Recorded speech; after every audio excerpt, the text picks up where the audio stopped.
გზას აკეთა საერთოდ უწყავია საერთო ბაღები. სულ გახმამთელი ვაში, ვისაც კი აქ, აი მარტო თუ საკარებიდან მოკეთებს ცოტა რომ ვისაც აქ, აი ბატონებს არ წყავენ. დანარჩენი საერთოდ არ წყობა ნაკვეთები.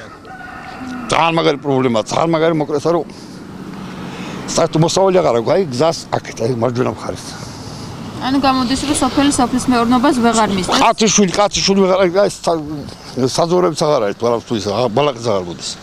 სასმელი და სარწყავი წყალი მოუწესრიგებელი სოფლის შიდა გზები. ეს იმ პრობლემების არასრული ჩამონათვალია, რომლის მოგვარებასაც ზეღდულეთის მოსახლეობა ითხოვს. ადგილობრივების თქმით, იმის გამო, რომ ბაღებს ვერ წყავენ, ადგილობრივების დიდმა ნაწილმა ხეხილის ბაღები გაჩეხა. ხმა შვილო, სულ გახმა. აი სულ აქედან წითელუბანია სოფელი ნაპირზე და იქამდე სულ ვაშლის ბაღები იყო და სულ წრად გახმა. აი აქ სვობიზის ბოლოდან ყოველს სულ გახმა მთელი ვაში. უწყლო წყალი არის საერთოდ გრამი წყალი არის.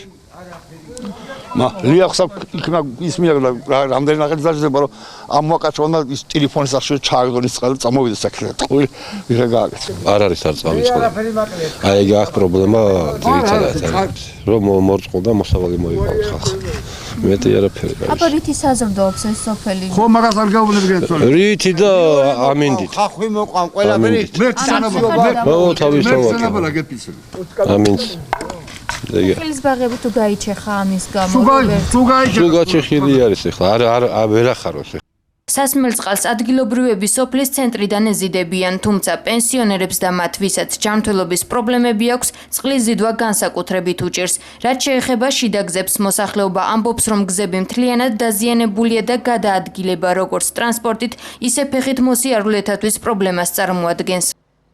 უნდა გაკეთება, შეკეთება, უნდა ცოტა ახლა ბერი ხვათ ყოფთი. აგარ უნდა ტრაქტორით მოსწორება. და მე თავისთავად ერთი რამდენიმე რეისი ხრეში მოუნდას რომ გასწორდეს. რომ გაკეთდეს უბნებში, უბრალოდ რო იქნება გზა და მიხვალ ბავშვი არის, ახლა პატარა ბავშვები არიან სკოლაში.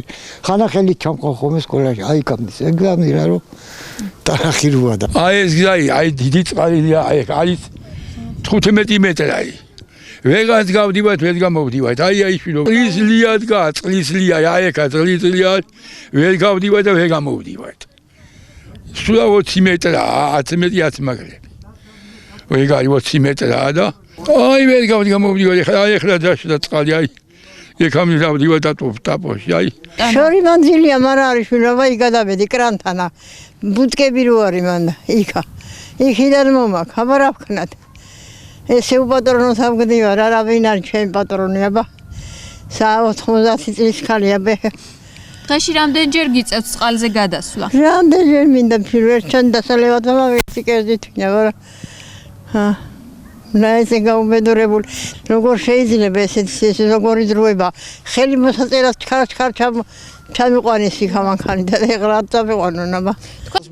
მერის წარმომადგენლის განმარტებით მისთვის აღნიშნული პრობლემები ცნობილია, როინ ადიკაშვილის თქმით სარწყავი წყლის პრობლემა მოგვარდება თუ თანადაფინანსების პროექტის ფარგლებში განხორციელდება. სარწყავი წყლის პრობლემა გასულ წელთან შედარებით მელიორაციის სამსახური გვპირდება რომ იქნება უკეთესად.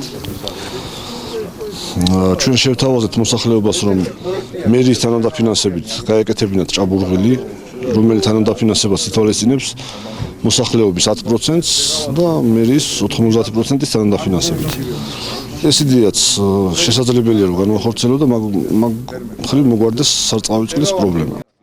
როინ ადიკაშვილის თქმით, სოფლის შიდა გზების პრობლემა ვერ მოგვარდება, სანამ სოფელი სასმელი წყლის სისტემით სრულად არ დაიქცელება.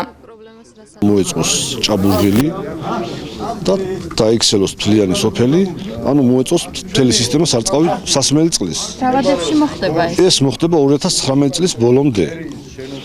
და დასრულდება თუ არა სასმელი წყლის სისტემის მოწყობა, შემდეგ განვახორციელებთ საუბნო გზების მოწესრიგებას.